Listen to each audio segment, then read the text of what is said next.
All right, so plenty to talk about with this morning's roundtable. Let's bring them in. Very good to have with me this morning former Senate Majority Leader in Lansing, Randy Richardville, back with us again. Columnist for the Detroit Free Press, Rochelle Riley is here. The head of the Civil Rights Division for the City of Detroit, Portia Roberson, is here. And the Deputy Editorial Chief over the Detroit News, Ingrid Jacques, is here. Thank you all very much for being here.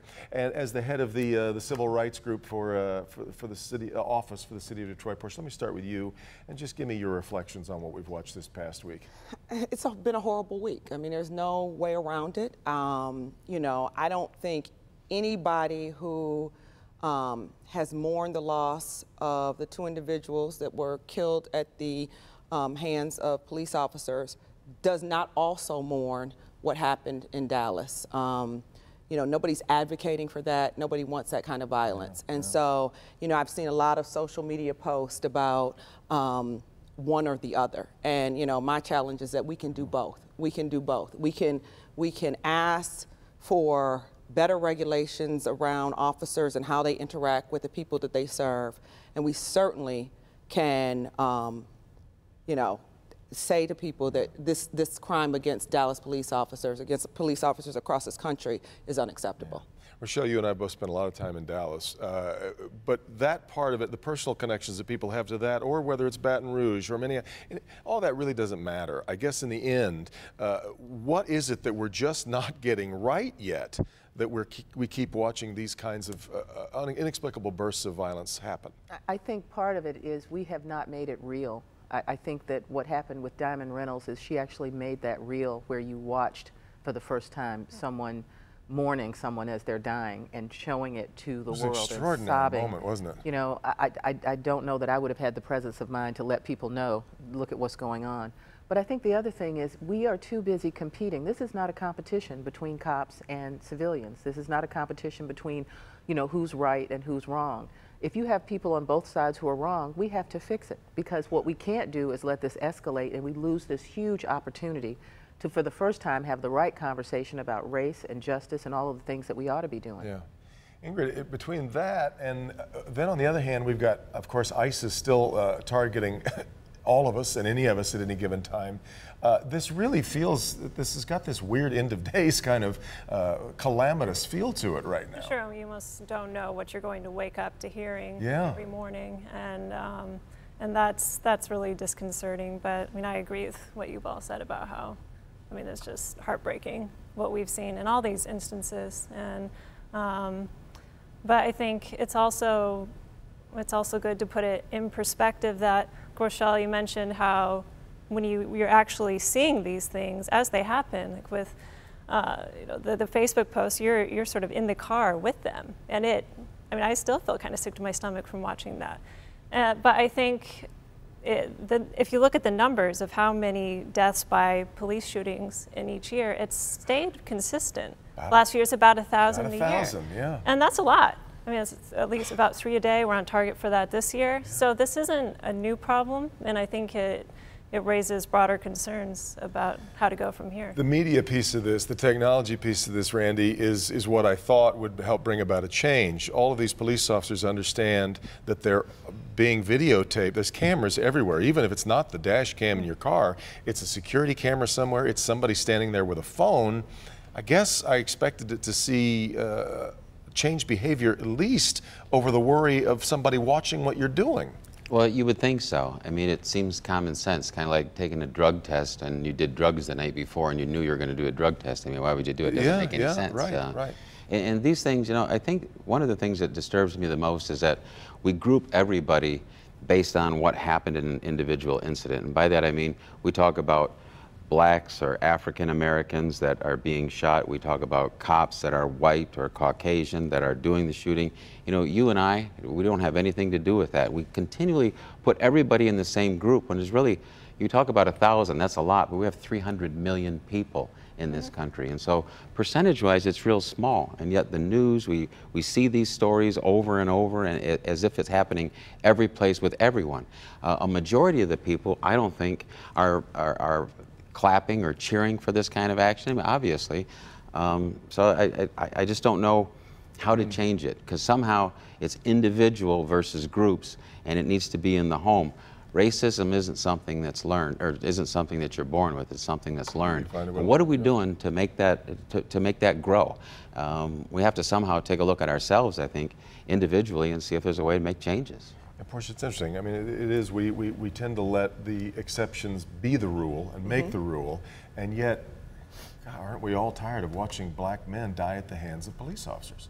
I mean, this week has been, you know, I finally had to push away from it a little bit, because I think, you know, we have to remind ourselves, again, after watching that video and hearing the little girl try to console her mother who had just witnessed this. It was just, it's almost too much. And I often wonder how that's going to affect people over the long haul. I mean, we want to see it because I think that's the way you have to see it to know how horrible it is. But at the same time, you kind of have to push it away. But I do think that, you know, we have to really, it's a race issue, but it's also a law enforcement issue in the sense that how are we training officers in the communities that they serve? And, you know, I've often said, you know, we always tell people on the streets to snitch about what's happening, using the term snitch. But really, the first person that knows that a cop is bad is his partner. They know when they do that first traffic stop that this guy might not be ready to be out here in this neighborhood with me. And yet, we have officers who continue to not say anything to anyone about this officer might not be the guy that I want with me out here in a neighborhood. And so you see sort of that protection of one another, which I understand they're in very precarious situations, but it lends itself to getting in these situations where they're in neighborhoods and the partner, things explode. The other thing, the panic in that officer's voice, the gal who's videotaping is the one who's calm and cool as she's describing a death. Almost strangely so, yes, oddly so. Yeah. But the panic in that officer didn't seem to be ready for the moment. And we've obviously, it's difficult to just judge this based on what we know about that video. But the officer didn't quite see, and that may go back to the training. Yeah, I mean, because that's what I'm wondering. Like, you know, again, we're watching a very limited video, but what about encountering this man has you so fearful? I mean, you're right. You can hear the fear in his voice. It's a broken tail light, and you've got officers on both sides. So there's one on the passenger side and the driver's side. He's got a gun pulled that he never took off of him, even as he lay there dying. That's not a part of the training. No, and he's shooting into a car where a 3-year-old child is in the back seat. Let's not forget there was a child in the back seat when this man was shot. I mean, I just can't imagine that that's any part of the training of their police force. Ingrid, my producer Olive, said today she's getting really tired of hearing the word dialogue. We've heard that over the last couple of days a lot. We've got to have a dialogue. I guess we've talked it to, the conversation isn't getting us anywhere. That's not changing things for some reason. I'm just trying to figure out what it's going to take to make real change if talking about it isn't really getting us anywhere. Well, I mean, clearly there's more discussion that needs to happen. I think so. I didn't say dialogue, but I think, you know, some cities, from what I've heard, Dallas had done a good job of training its. Which was one of the ironies of this. Exactly, yes. And they were just out there trying to make sure the peace was kept at this event. They were doing their job. And you know, there were people in the protests that were taking selfies with police. Like, it was going well.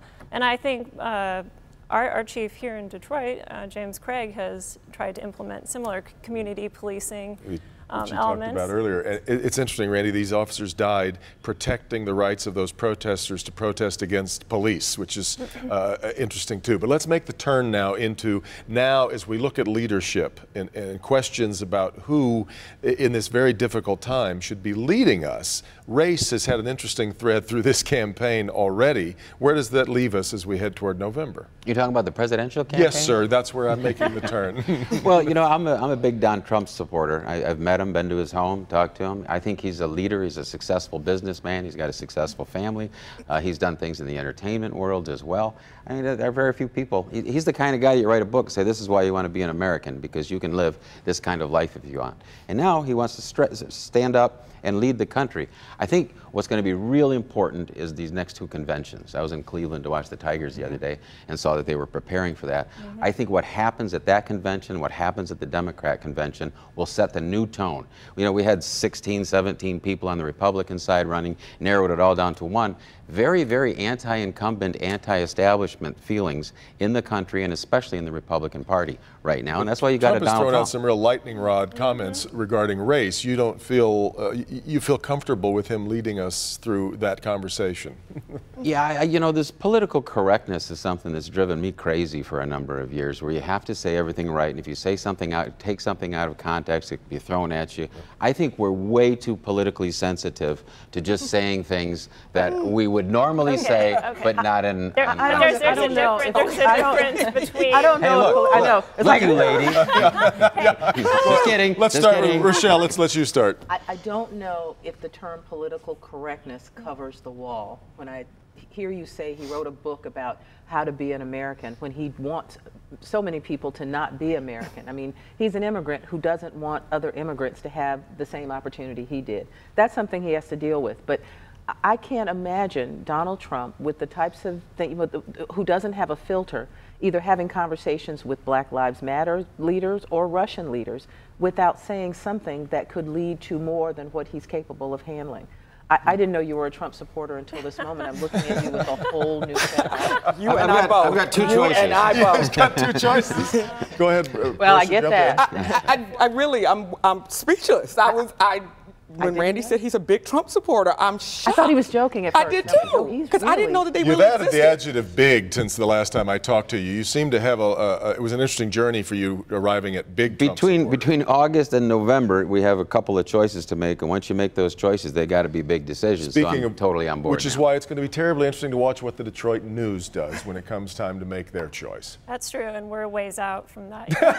You're not that far. Give us any insights into the way that conversation Well, has gone thus far? just recently we had an editorial outright saying dump Trump, so Yep. we've been pretty consistent in what our thoughts on him. We still think there's a chance, albeit a slim chance, that at the convention we might see some exciting else things, happen. some Yeah. shakeups happening.